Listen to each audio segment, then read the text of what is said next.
How to change app tracking settings on iPhone.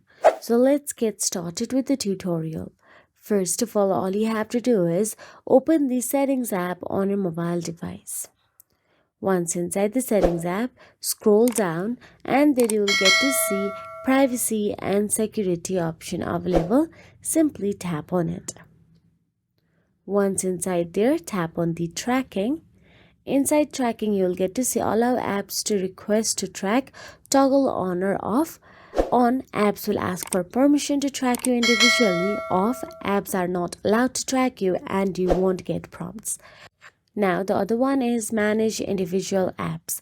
Under allow apps to request to track, you will see a list of apps. Toggle on or off per app if you want granular control. So that is it. On iPhone, you can control how apps track you across other apps and websites through Apple's App Tracking Transparency feature. If you found this video helpful, please like, share and subscribe, and thank you so much for watching.